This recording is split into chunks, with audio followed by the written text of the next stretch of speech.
Welcome back to Elevation Perspective. My name is Mark, and today we are going to continue our positional rankings heading into 2026 with the third base position. Number 10, Alec Bohm of the Philadelphia Phillies. Bohm has a very unorthodox profile and not much of a ceiling, but he does have a pretty safe floor. In 2025, Bohm batted .287 with 11 home runs and a .740 OPS.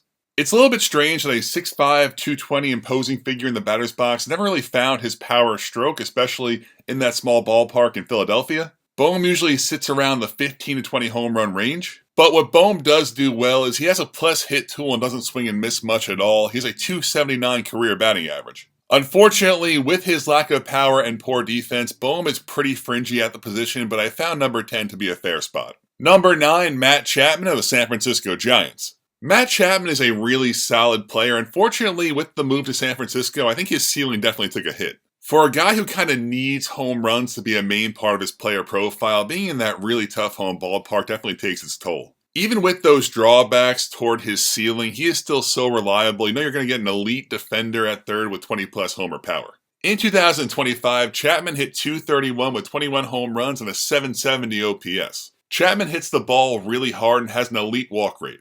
I don't love the batting average being so low on Chapman, but batting average aside, Chapman does everything else really well. Number 8, Jordan Westburg of the Baltimore Orioles. Westburg's biggest issue so far in his big league career has been his health. Since making his debut in 2023, Westburg played in 107 games in 2024 and just 85 games in 2025. But when he's on the field, he's been really solid. In 2025, while dealing with finger and ankle injuries, Westburg hit .265 with 17 home runs and a .770 OPS. 17 homers in 85 games is really impressive. If Westburg is able to stay on the field in 2026, he has a chance to be a legitimate 30-plus homer breakout candidate, and could be placed significantly higher on this list this time next year. Number 7, Alex Bregman of the Chicago Cubs. In 2025, in his lone season with the Red Sox, Bregman batted .273 with 18 home runs and an .822 OPS. I just think his offensive profile plays so poorly in Wrigley Field. Now listen, Bregman has had a phenomenal career. He's a borderline future Hall of Famer.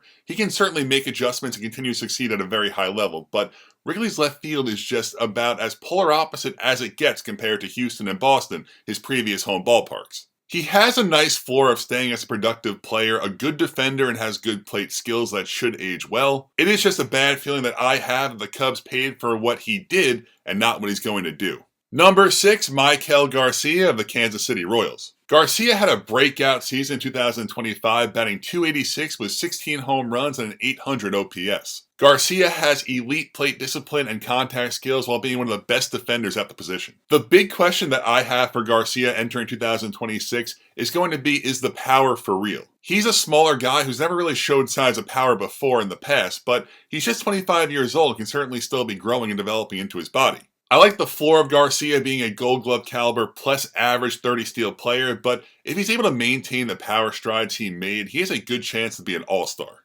Number 5, Austin Riley of the Atlanta Braves. Just 2 years ago, Austin Riley was one of the best hitters in all of baseball, batting .281 with 37 homers and an .861 OPS. Since that 2023 season, Riley has had a hard time staying on the field. In 2025, Riley batted .260 with 16 homers and a .737 OPS. Riley had a core muscle issue and an abdominal strain, allowing him to play just 102 games. Riley has been striking out more and swinging and missing at a higher frequency than we're used to seeing from him. Is that injury related, or is he in some kind of decline now? For right now, I'm going to say it's probably more injury related for Riley. He hasn't really got an opportunity to get into a groove because he's missed so much time the last 2 years. So I still think a healthy season for Riley looks like a .260 batting average with 30-plus home runs, solid defense, fine for the number 5 position on this list. Number 4, Bo Bichette of the New York Mets. This one might be a little bit controversial as well, of course, because Bo Bichette has never played a game at third base yet.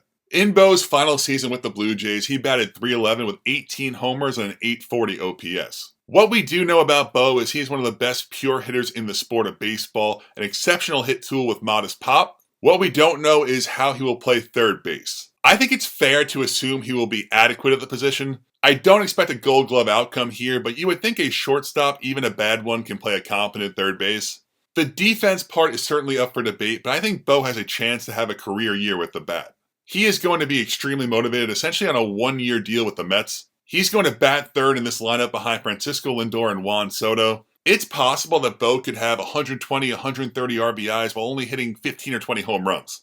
I think it's a really good situation for Bo to have a great season, and hopefully his defense is passable. Number 3, Manny Machado of the San Diego Padres. Manny has been one of the most durable and consistent stars in our sport for over a decade now. Manny came up so young at age 19 with Baltimore, and he's still putting up great numbers at age 33 with the Padres. In 2025, Machado batted .275 with 27 home runs and a .795 OPS. My only small concern with Manny is for the first time maybe ever, he rated out poorly as a defender. For years and years, Manny was right there with Nolan Arenado and Matt Chapman as the best defenders at the position. I'm not willing to panic just yet. Sometimes defensive metrics can be a little bit screwy year to year, but it's something to monitor going forward for Machado. With Manny's great consistency, I basically expect him to bat .270 with 30 home runs every season.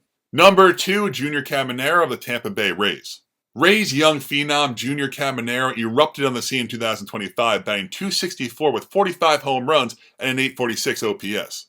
Junior does a lot of things really well, showcasing the best bat speed in baseball, resulting in elite exit velocities. To hit the ball as hard and as consistent as Caminero does while only striking out 19% of the time is really impressive. I do wonder what will happen to Caminero moving home parks this season from Steinbrenner Field back to the Trop, but it's clear Caminero has legit power, and at age 22, he's one of the brightest, most exciting stars in baseball. And at number 1, reigning and defending once again, Jose Ramirez of the Cleveland Guardians. In 2025, Ramirez batted .283 with 30 home runs, 44 stolen bases, and an .863 OPS. And he's also a great defender to add to that elite bat. I've said it before, but I'm always so much more impressed with Ramirez because he has no one in that lineup. Over the years, he's had some help, but in recent memory, his supporting cast has been rough. Just look at this Guardians lineup. He should quite literally see nothing. He should get a 4-finger intentional walk every time he steps in the batter's box. The fact that you know every pitcher's game plan going in is to pitch around Ramirez and to not let this guy beat you, and he still puts up the numbers he does, makes it all the more impressive.